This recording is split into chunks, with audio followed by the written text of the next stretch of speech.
अध्याय 5 देख रहे हैं, kingdoms, kings and an early republic. इन सब शब्दों के बारे में अभी आपको तफसील से जानकारी मैं दूंगा, लेकिन शुरुआत यहां से होती है कि शंकरन, इस बच्चे को आप देख रहे हैं, शंकरन उसके जो ग्रैंड पेरेंट्स हैं यानी कि नाना नानी, ये जा रहे हैं या बड़े उत्साहित हैं वोट देने के लिए। आज वोटिंग का दिन है, तो ये वोट देने जा रहे हैं।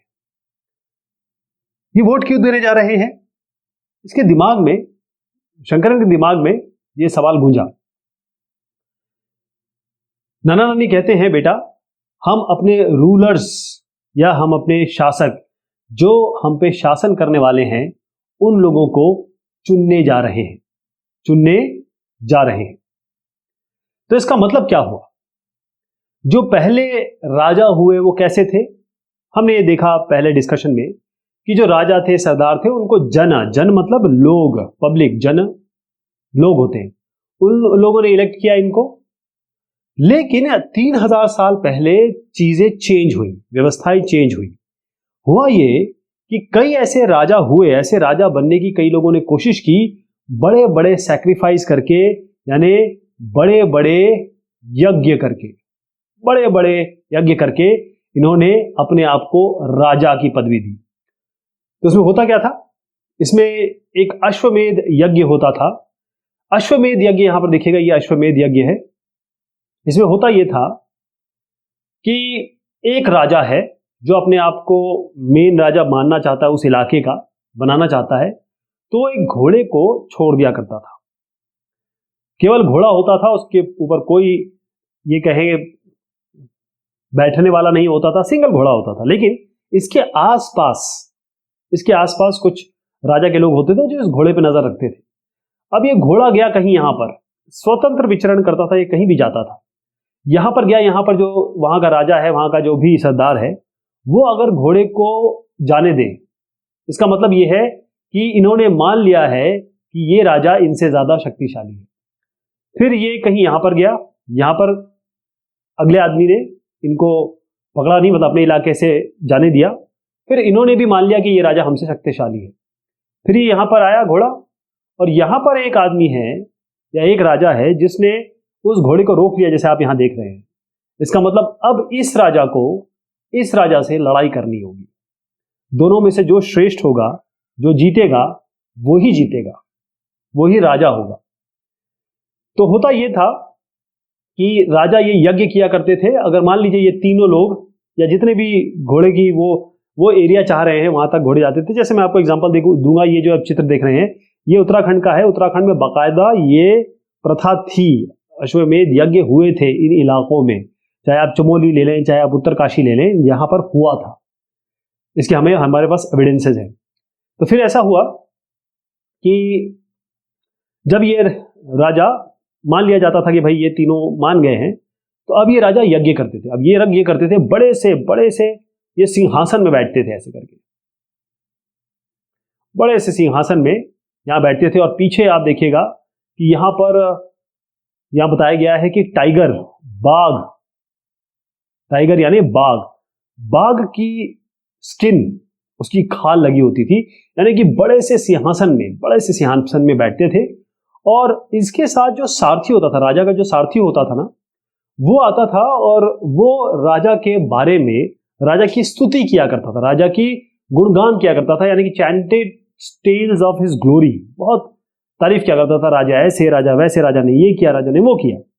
बाकी जितने भी राजा जो मैंने आपको 3 दिखाए जिन्होंने नहीं रोका, वो केवल आते थे, उपहार लेके आते थे, गिफ्ट लेके आते थे राजा के लिए, और केवल वहां पर एक मूक दर्शक की तरह बैठे रहते थे। उनका कोई काम नहीं था, केवल आते थे। और फिर जो प्रीस्ट होते थे, पुजारी, ये जो पुजारी गण होते थे, ये राजा पे पवित्र जल का छिड़काव करते थे। जैसे गंगा जल हो गया, उसका छिड़काव करते थे, और फिर कुछ अपने रिचुअल्स करते थे, धार्मिक अनुष्ठान करते थे। ये सारी चीज यहां पर होती थी। ऐसे जो ऑर्डिनरी लोग होते थे, जिनको हम विश कहते हैं या वैश्यास कहते हैं, जो वैश्य लोग हैं, ये भी आते थे और सबके सब राजा को उपहार देते थे। लेकिन जो शूद्र थे, उनका आना मना था, यानी कि इस रिचुअल से, इस अनुष्ठान से, अश्वमेध यज्ञ से में इन शूद्रों की क्या कहें अटेंडेंस या एंट्री ये अलाउड नहीं थी, राइट। तो अब एक वर्ण व्यवस्था मैं आपको बताता हूं, ये बहुत ही गलत चीज एक बन गई है और हम लोग आज भी इसको झेल रहे हैं।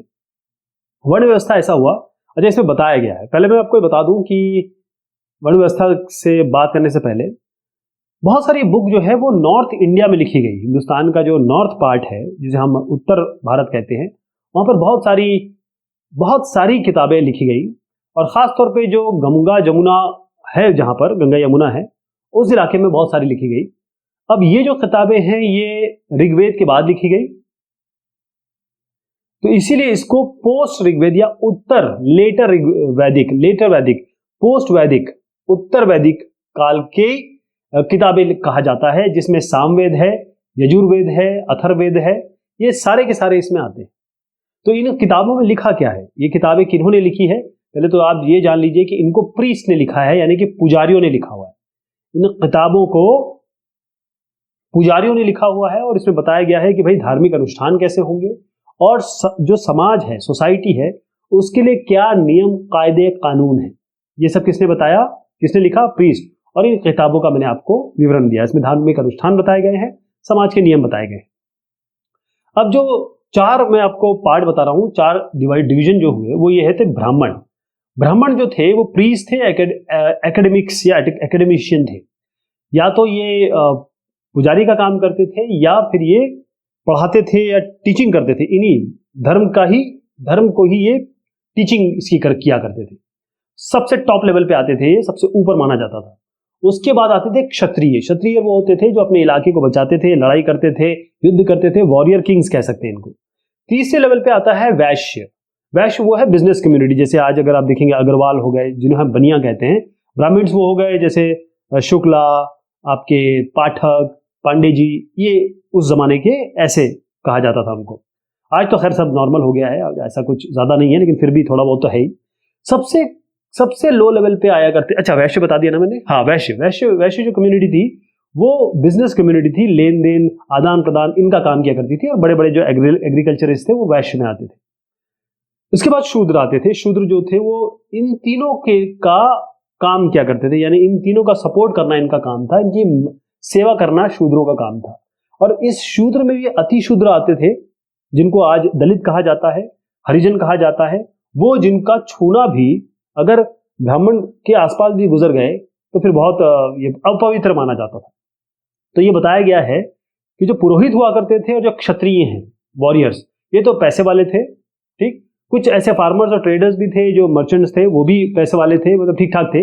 लेकिन अगर देखा जाए तो जो हर्डर्स थे, यानी पशुपालक, क्राफ्ट्स पर्सन, जो हस्तशिल्प वगैरह का काम किया करते थे, लेबरर्स जो थे, परिश्रम किया करते थे, जो मछली पकड़ते थे, या जो आखेटक और संग्राहक यानी कि हंटर्स और गैदरर्स थे, वो बेचारे गरीब थे। ये चार मैंने आपको वर्ण व्यवस्थाएं बता दी। और ये जो वर्ण व्यवस्था है बड़ी गलत हुई, क्योंकि जो शूद्र है, अब आप देखते होंगे जो एससी कम्युनिटी है उस पर बहुत ज़्यादा आप आज भी आप न्यूज़ में सुनते होंगे कि इन पर अन्याय होता है। तो ये चीज़ें जो बन गई, अब धीरे धीरे इसको दूर करने की कोशिश की जा रही है। तो शूद्र का मैं एक बार और बताना चाहूँगा, ये जो शूद्र थे या शूद्र जिनको माना गया था, वो धार्मिक चीज़ों में इनको ये अलाउड नहीं थे। जैसे आजकल तो आज भी ऐसे कई मंदिर हैं जिसपे जो अछूत, हम जिनको टचेबल्स कहते हैं, अछूत कहते हैं या फिर शूद्र कहते हैं, वो नहीं जा सकते। लेकिन आपको बता दूं कि इंडियन कॉन्स्टिट्यूशन 1947, ये जो अनटचेबिलिटी है, छुआछूत, ये बिल्कुल बार हो चुकी है, कानूनन तरफ से बार हो चुकी है। आप किसी को भी अगर नाम लेके बुलाएंगे, जैसे अगर आपने कुछ कह दिया, जैसे मैं पढ़ाने के लिए कह रहा हूँ, ऐसे नहीं कह रहा हूँ, जैसे किसी को आपने कह दिया धोबी या कुछ इस तरीके से कह दिया, वो नाम नहीं ले पाऊंगा मैं, जो आप समझ रहे होंगे। अगर ऐसे कह दिया तो आपको जेल हो सकती है, ठीक है, ध्यान रखिएगा। जाति सूचक शब्द नहीं कह सकते आप। अब इसमें ऐसा नहीं है, मेरे आपके जैसे लोग भी रहे होंगे उस जमाने में, तो मेरे आपके जैसे लोग जो इस वर्ण व्यवस्था पे विश्वास नहीं रखते, जो ये चाहते हैं कि सब बराबर हो, वो लोग ऐसे वहां पर थे, क्योंकि वो वर्ण व्यवस्था जो खासतौर पर ब्राह्मणों ने, या ये कहें कि जो सबसे ऊंची कास्ट जो बन गई थी उन्होंने बनाई थी, उससे कई लोग बिल्कुल इत्तेफाक नहीं रखते थे। कई ऐसे जो प्रीस्ट थे, क्योंकि किंग जो है वो राजा है, और राजा से ऊपर पुरोहित कैसे हो गया। कई लोग कहते थे नहीं ना, हम राजा हैं, हमसे ऊपर प्रीस्ट नहीं हो सकते, हमसे ऊपर पुरोहित नहीं हो सकते। कई लोग ये कहते हैं कि जन्म के आधार पर अगर आप बात कर रहे हैं, जन्म के आधार पर होता यह था कि जो पुरोहितों ने या प्रीस्ट पुजारियों ने बना रखा था कि अगर एक ब्राह्मण औरत है और एक ब्राह्मण आदमी है, अगर इनका शादी होगी, संभोग होगा, तो जो बच्चा पैदा होगा, लड़का या लड़की, वो भी ब्राह्मण होगा। लेकिन अगर ये आदमी शूद्र है, ये औरत शूद्र है, तो ये बच्चा भी इनका शूद्र ही होगा। इस तरीके से बाय बर्थ इन्होंने इस बेसिस पे ये वर्ण डिसाइड कर ली थी। तो इसके कई लोग खिलाफ थे। इसके अलावा कई लोग ये कहते थे कि देखिए साहब, जो काम किया जाए, काम कोई छोटा बड़ा नहीं होता है। और जो शूद्र शूद्र को क्या काम दे रखा था कि वो गंदा उठा रहे हैं, सर पे ढो रहे हैं, नालियां साफ कर रहे हैं, या फिर कोई जानवर मर गया उसको ले जा रहे हैं, ये सारे छोटे काम उनको दे रखे थे। कई लोगों ने कहा ना ना, ये ठीक नहीं है। कई लोग ये कहते थे कि जो धार्मिक अनुष्ठान है भाई, भगवान तो सबके हैं, किसी एक के तो नहीं है, किसी एक आदमी के तो नहीं है, या किसी एक कम्युनिटी के तो नहीं है, भगवान तो सबके हैं। तो हर रिचुअल्स में, अनुष्ठान में सबका एक जो आपकी एंटिटी होनी चाहिए, या फिर अटेंडेंस, जैसे मैंने आपको पहले बताया, होनी चाहिए। और जो अछूतता थी कि भाई छू नहीं जाए, या हमारे नल से पानी ना पिए, या फिर इसको अलग ग्लास दो, अलग कप दो, ये सब जो व्यवस्थाएं थी, इसके कारण बहुत सारे लोग नाराज थे, इसको कंडेम करते थे। अब मैं आता हूं जनपद पे। जनपद, ये इसको समझना जरूरी है। ये बात तो हमने कर ली। जनपद, अब राजा जो सैक्रिफाइस किया कर रहे थे, यानी कि जो यज्ञ किया करते थे, ठीक है, जो यज्ञ किया कर रहे हैं, अब वो जो हैं वो राजा कहां के राजा हो गए? ये जनपद के राजा हो गए। क्योंकि जो एक जैसे राजा जो पहले हुआ करते थे, वो किसके राजा थे? जन के, लोगों के। लेकिन जिसने ये यज्ञ कर लिया, अश्वमेध यज्ञ जैसा यज्ञ कर लिया, वो अब जन का राजा नहीं होता था, वो जनपद का राजा होता था। जनपद का मतलब होता है जहां पर लोग रहते हैं, सेटल्ड हैं। इसका लिटरली मतलब यही होता है कि जनपद ऐसी जगह जहां पर लोग रह रहे हैं, रहते हैं, बहुत सारे लोग एक साथ रहते हैं, जनपद।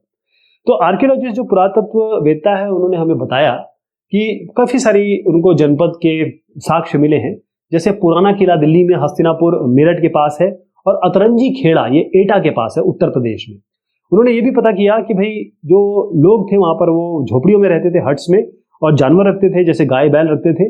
इसके अलावा ये राइस, मतलब चावल, गेहूं, जौ, दालें, गन्ना, तिल, मस्टर्ड और ये सरसों, ये सब उगाया करते थे। तो ये सब चीजें बताई गई है। मैं आपको जरा एक इलाका जरूर दिखा दूं। ये हस्तिनापुर आप देख रहे हैं, इसी की बात ये कर रहे हैं, हस्तिनापुर। ऐसी यहाँ पर दिल्ली में आ जाएंगे तो आपको पुराना किला मिलेगा, ऐसी यहाँ पर एटा की जगह है। तो ये सारी चीजें यहाँ पर मिली है, थोड़ा दिमाग में रख लीजिएगा। फिर से बता देता हूँ, पुराना किला दिल्ली में, और हस्तिनापुर मेरठ के पास, अतरंजी खेड़ा, एटा, ये सारे जनपद थे उस जमाने में। अच्छा, एक इसमें और चीज बता देता हूँ। होता यह था कि ये आप देख रहे हैं, ये चित्रण है एक बर्तन का। ये जो बर्तन है ये बना है ग्रे वेयर, इसको कह रहे हैं। ग्रे वेयर क्यों कह रहे हैं? क्योंकि ग्रे कलर में है। और इसमें केवल ग्रे नहीं, अभी आपको और कलर भी बताऊंगा मैं आपको। उस कलर से भी मेनली ये मिट्टी के बर्तन बनाए जाते थे, और इसको ग्रे वेयर कहा जाता था। और फिर उसके बाद इसमें खाना दिया जाता था। स्पेशल कोई ओकेजन होती थी तो बड़े बड़े लोगों को, या फिर जो भी इनवाइटीज है, उनको इसमें खाना दिया जाता था। ग्रे वेयर याद रखिएगा, ग्रे वेयर। तो ये जो मिट्टी का आपको मैंने अभी पॉट दिखाया ना, इस तरीके के बहुत सारे पॉट थे। और जैसे मैंने आपको बताया कि कुछ तो ग्रे कलर में थे, और कुछ जो थे लाल कलर में थे, मतलब रेड कलर में थे। और ऐसे जो पेंट करके जो पॉटरी बनाई गई है, इसको कहा जाता था पेंटेड ग्रे वेयर। याद रहेगा, पेंटेड ग्रे वेयर। और इसमें होता क्या था? इसमें सिंपल अगर आपको डिजाइन दिखाऊं तो हो क्या रहा है इसमें या तो लाइनें बनी है, या ज्योमेट्री में कुछ बना है। लाइन, ट्राइंगल बना दिया, सर्कल बना दिया, तो ज्योमेट्री है। यानी इसमें जो ड्राइंग होती थी वो या तो सिंपल लाइंस होती थी, या ज्योमेट्रिक पैटर्न होता था। अब हुआ कि जनपद की बात तो मैंने आपसे बता दी, लेकिन क्या होता है कि जैसे आप पिक्चर देखते हैं ना, अगर आमिर खान की पिक्चर आ रही है तो वो बड़े बजट की होती है, बड़ा आदमी हो जाता है वो, मतलब उसकी पिक्चर देखने सब लोग जाते हैं। और अगर कोई छोटा कलाकार है या छोटा एक्टर है तो उससे इतने ज्यादा नहीं जाते। इसी तरीके से जितने जनपद थे, उसमें कुछ ऐसे जनपद थे जो वो स्टार बन गए, यानी कि महाजनपद बन गए। 2500 साल पहले की बात मैं बता रहा हूं। ये जो जनपद, कुछ ऐसे जनपद हुए जो बहुत ही स्ट्रांग हो गए, इंपॉर्टेंट हो गए, उनको महाजनपद कहा जाने लगा। क्या कहा जाने लगा? महाजनपद। एमजे कर देता हूं इसको, ठीक है।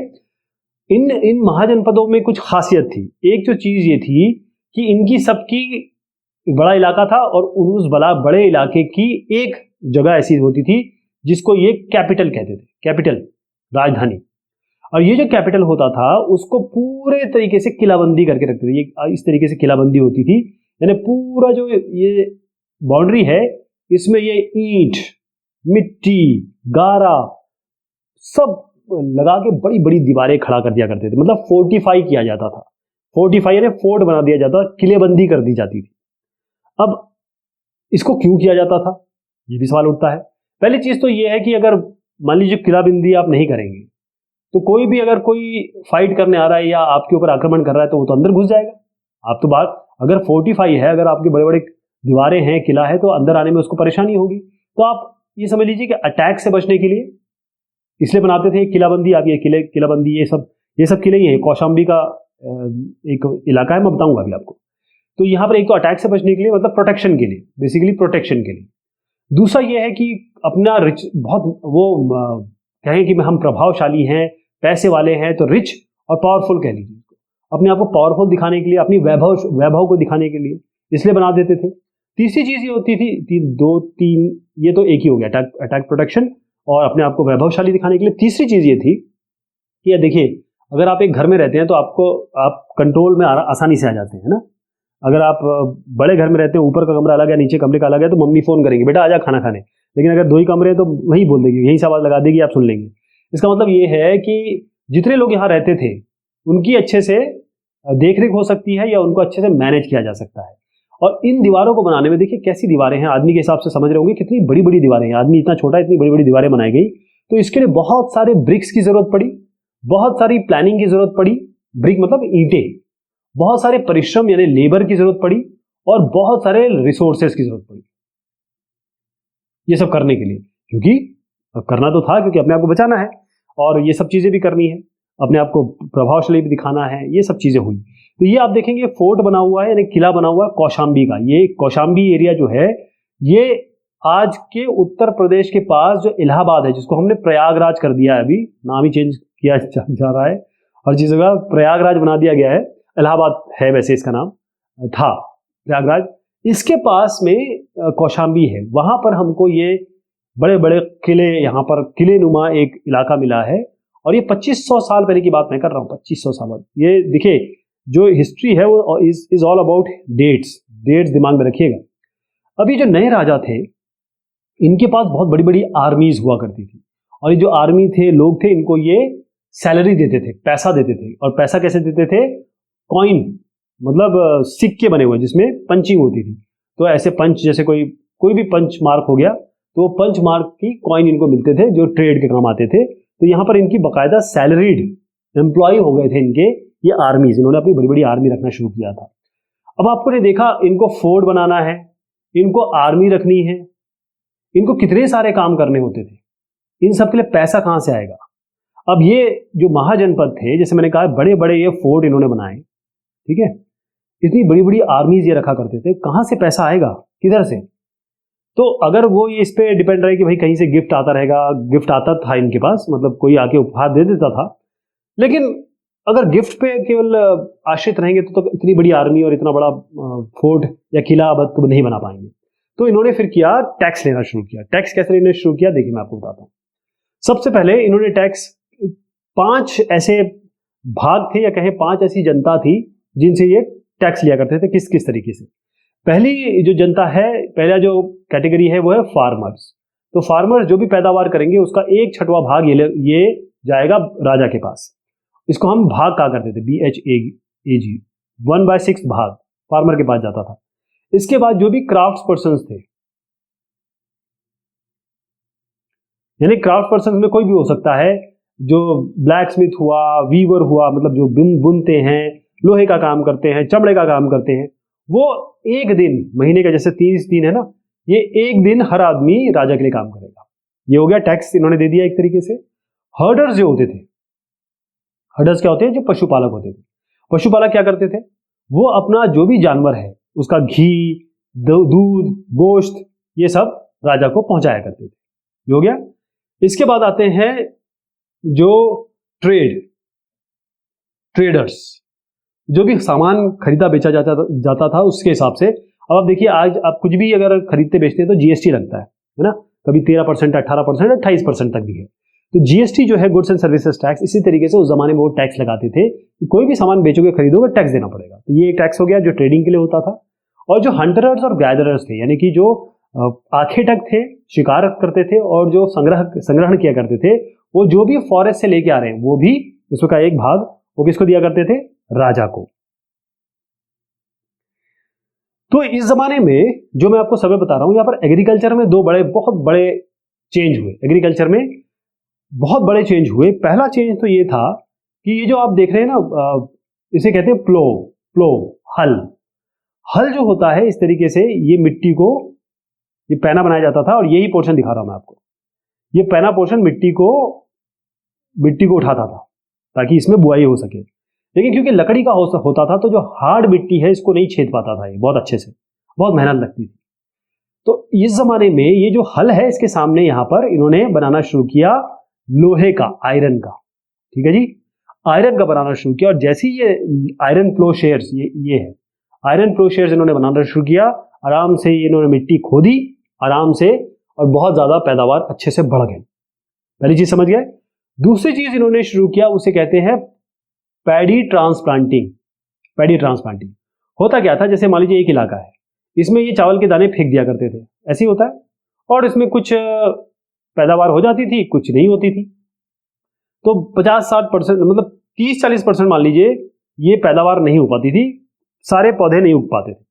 तो इन्होंने क्या तरीका किया कि एक जगह पे इन्होंने सारे ये दाने डाल दिए। तो कुछ दाने डाले तो कुछ पौधे आ गए। ये जो पौधे आए इसको उठा के इन्होंने बड़ी फील्ड में डाला, यानी कि अब समझ में आ गया ना कि ये तो पौधे आ गए, बाकी जो मर गए।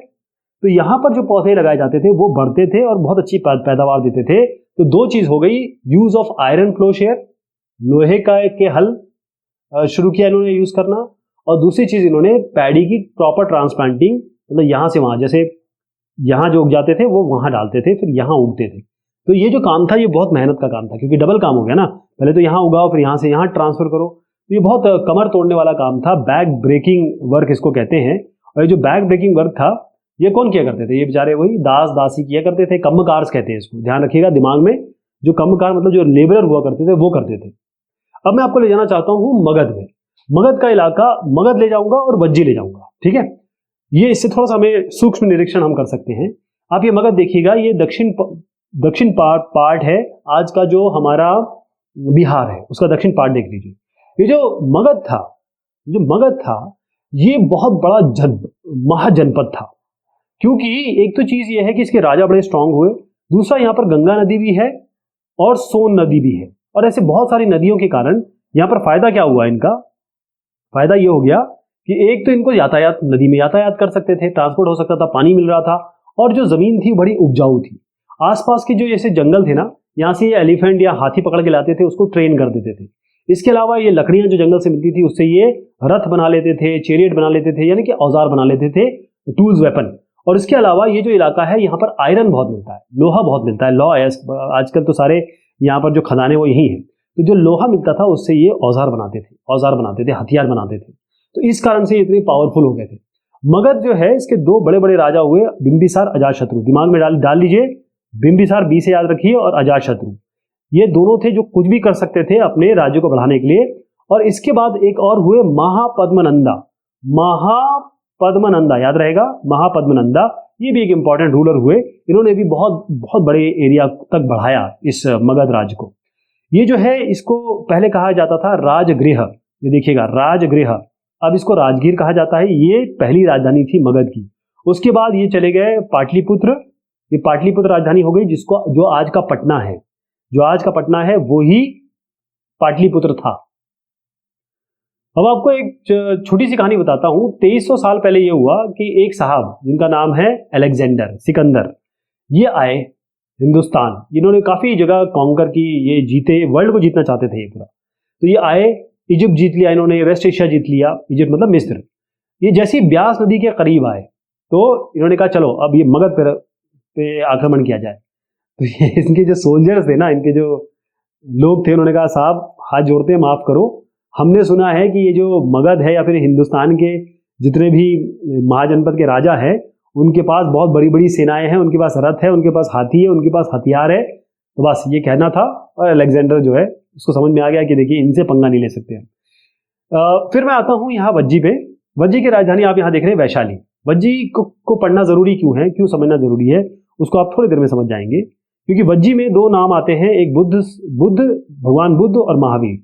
ये देखिए यहाँ पर बगल में ही है, ये आपका मगध है, ये वज्जी है, मगध वज्जी। ये जो वज्जी है इसकी मैंने आपको बताया कि कैपिटल वैशाली बिहार में है अभी। यहाँ पर कुछ अलग टाइप की गवर्नमेंट थी, ऐसी नहीं थी जैसी मगध में थी, अलग टाइप की गवर्नमेंट थी।